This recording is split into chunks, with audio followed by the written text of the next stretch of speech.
This is Kevin McPartland, Senior Analyst with Tabb Group. I'm here with Larry Tabb, Founder and CEO of Tabb Group, and we're going to talk about the recent rule proposal from the SEC about a large trader reporting system. In a speech today, the chairman of the SEC, Mary Shapiro, announced this new rule proposal. It would require that firms trading either 2 million shares or $20 million worth of equity trades a day, or 20 million shares or 200 million shares per month would be required to report their trades to the SEC. Now, Larry, can you tell us what this would mean to the market? Thanks, Kevin. And while it's not just equities, I think it's all exchange traded products. So it's a little bit broader than just equities. So I think it covers options and maybe even futures. The issue here, what they're trying to get at, is really trying to better understand not necessarily what the brokers do, but what the brokers' clients are doing. So what they're trying to do is get all these nasty high-frequency traders who are supposed to be destroying the market to basically report what they're actually doing, so that the SEC could then go back and actually look and see, are these guys, what are they doing? Where are they trading? How are they trading? Are they taking advantage of information that they shouldn't, or are they manipulating the market? Just to basically get more insight and information on what these folks are up to. So there's a lot of reporting that goes on in the exchange traded market. We have OATs. Clearly, there's the tape for all trade reporting. How is this any different? Well, most of the reporting that exists today leaves the customer out of the picture. It's really mostly broker reporting. So, if a broker executes a transaction, whether it's on my Larry Tabb's behalf, on Tabb Group's behalf, on Fidelity's behalf, on somebody else's behalf, it all really goes under the broker's name, and it doesn't really go into any transparency about who the underlying client is.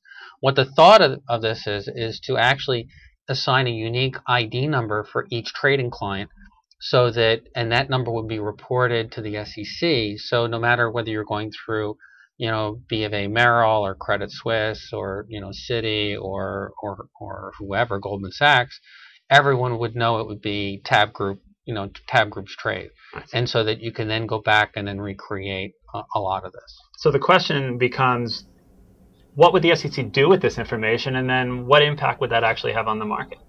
Well, what would the SEC do with it? That's a good question. Assumably it would stay private, because I'm sure that a lot of folks, especially funds and even proprietary trading firms, wouldn't necessarily want all their trades displayed out over the internet or whatever. And then the impact of this is actually, a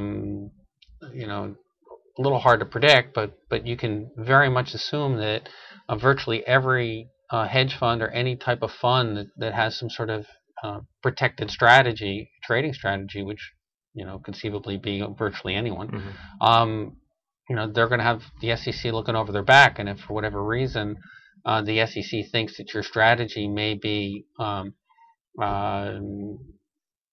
politically not correct or immoral, unethical, however they define it, they would, slap your hands, I guess.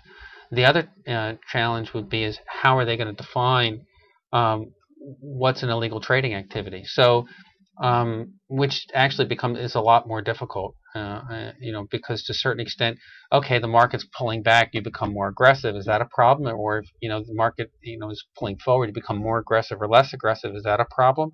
There are all of these different things that are happening in the marketplace, and data. How do you all put it together to make some, recreate a strategy after the fact? How do you define manipulative, I think, might be a really significant challenge. Well, this sounds similar to last week, the SEC statement that they would maybe look to tag high-frequency trades. Now, well, that's exactly what this is pointed at, trying to tag the high-frequency trades. The other question is, are the transactions from mutual funds and traditional buy-side guys or quant funds, are they going to be exempted? Are they going to have to fall in line with this? Is it, and then the issue becomes also is, what if you have a consolidated trading desk, but you're trading for multiple funds? How does that work out? Because there's let's just say Fidelity's trading for 500 different funds. It goes to a centralized Fidelity trading desk. What number gets assigned to it? Is it each Fidelity fund? Because legally each of the different funds are separate entities, and so realistically, each one of them should have a separate number, but it comes through a central trader. Those trades get aggregated.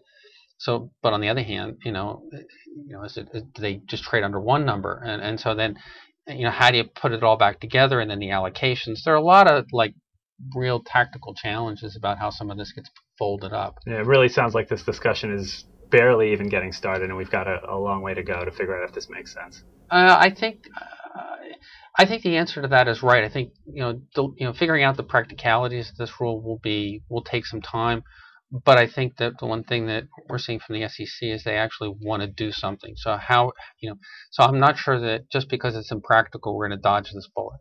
It's good that the SEC is at least paying attention or trying to figure out how to oversee what they're The one other downside could possibly be is that, because all of a sudden the SEC is gathering all this data, it becomes the issue that we've talked about a couple of times, with the SEC gathering information, or the market gathering, the regulators gathering information about a market is, we assume that they've gathered this data, that they're actually looking at it and they can actually understand it. And so you wind up giving a false impression that, that there's actually somebody, at the steering wheel, or at least, a cop on the beat that's looking over this stuff. In reality, all the stuff's getting reported. It's going into a black hole, and we're no safer or worse than we were, without any, added expense and cost of reporting all this stuff. Oh, clearly. And then as the SEC is also set to take control of the CDS market, that's a whole nother deluge of data. And I'm not sure their IT budget is set to handle the analytics that they're going to need to make some use of all this information they want to capture. And give everybody a false sense of security. Absolutely. So, again, this is only just getting started. Thanks, everybody, for listening. This is Kevin McPartland, Senior Analyst with Tabb Group. Again, I'm here with Larry Tabb, CEO and founder of Tabb Group. And until next time.